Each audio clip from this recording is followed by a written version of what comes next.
Good evening to all of you. Thanks for coming on such short notice. Since time is of the essence, we'll dispense with the usual formalities and cut right to the chase.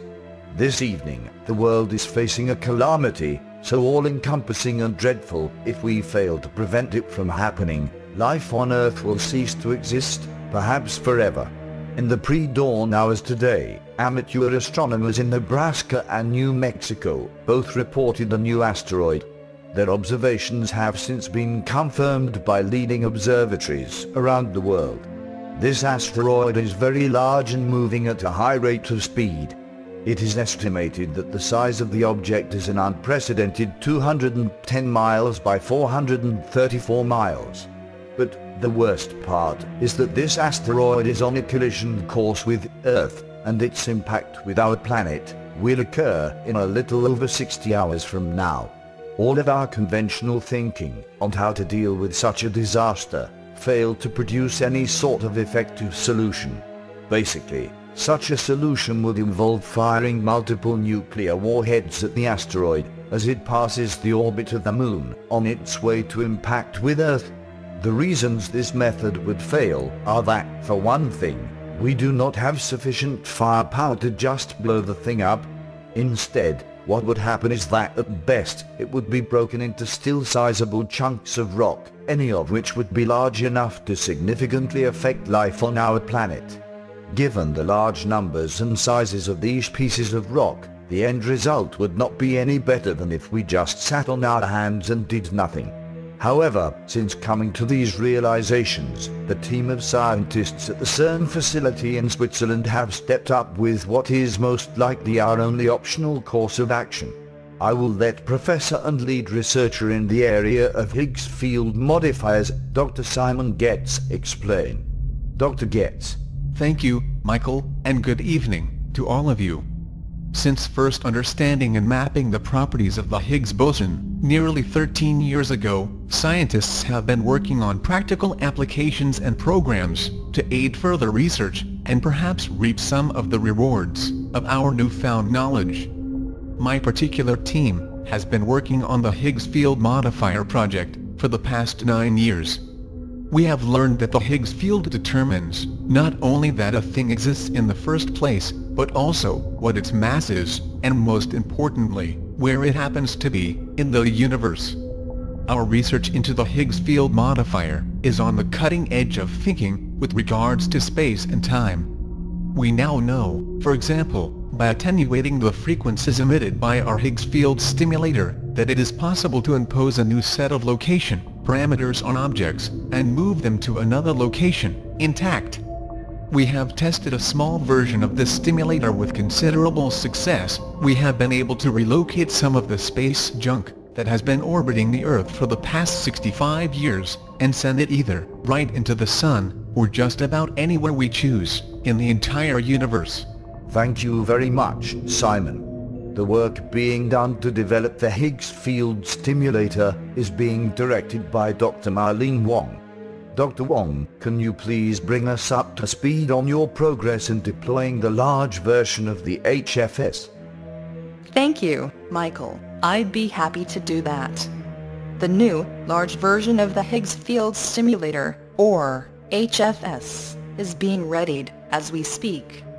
One important aspect of our planning is to arrange for the temporary diversion of all necessary electrical grid resources, up to 100% of them, and to ensure all the required connections can be made in time to activate the device.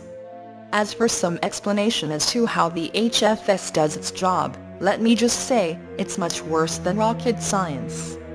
The large HFS projects a cone-shaped stimulus field to a distance of nearly 3,000 miles. Being cone-shaped, the stimulus field is widest near its outer perimeter. Our plan is to turn the HFS on once the asteroid passes into the projected cone area.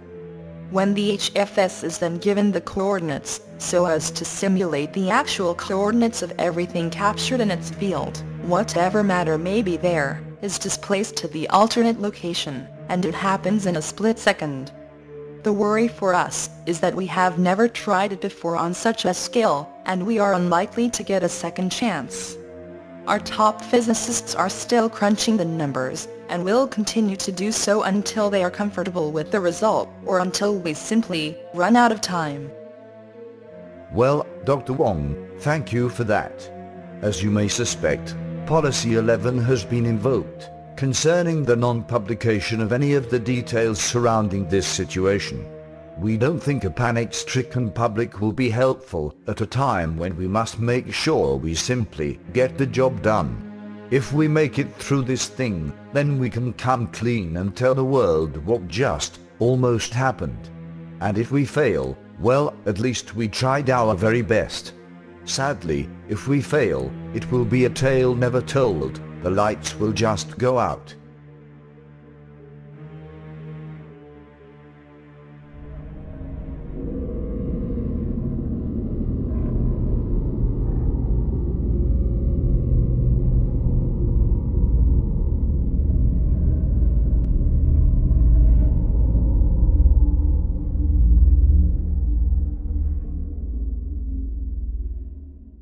I had a lot of trouble getting to sleep the first night.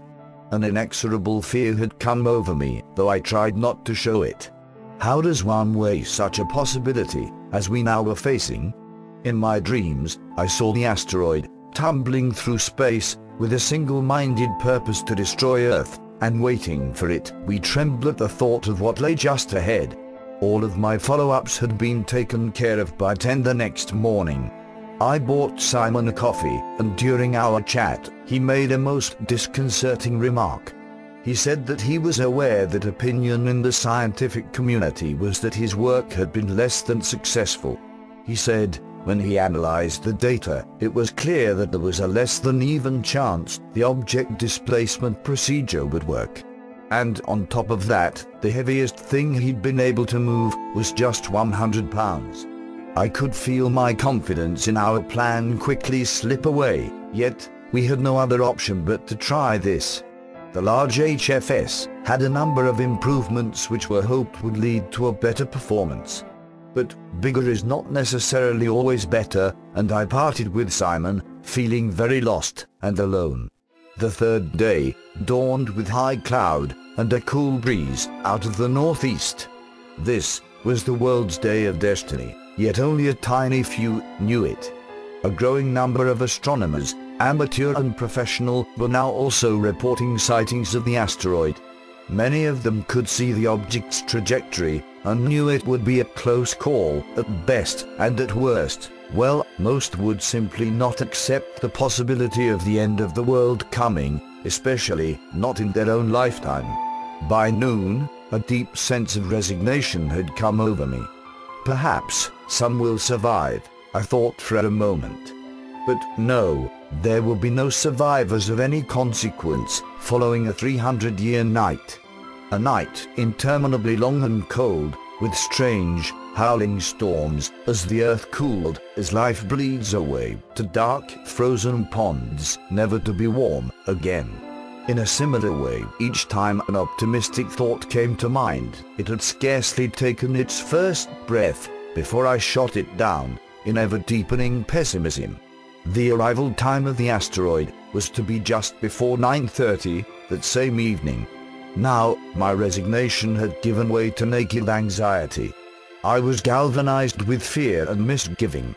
I thought to myself, at least we had made trial runs of the procedure and felt that we could properly execute it, albeit if only in vain, due to some unforeseen shortcoming or weakness. I had made arrangements with some of the others to reconvene in the meeting room at 6:30 in the evening. I was hoping the companionship would somehow reinvigorate my earlier optimism, but it did not return in their company. At the same time, I realized I needed to put on a brave face. Others would be looking to me to stand firm and maintain resolve. We had video feeds from stationary satellites in 10,000-mile-high orbits. There were also cameras positioned at CERN, and the large HFS emitter stood, seemingly ready to do battle. The cameras and the HFS emitter were facing south, And now, anyone out of doors could easily see this tumbling monstrosity bearing down, seemingly directly towards them, and growing larger as it plowed on towards the Earth.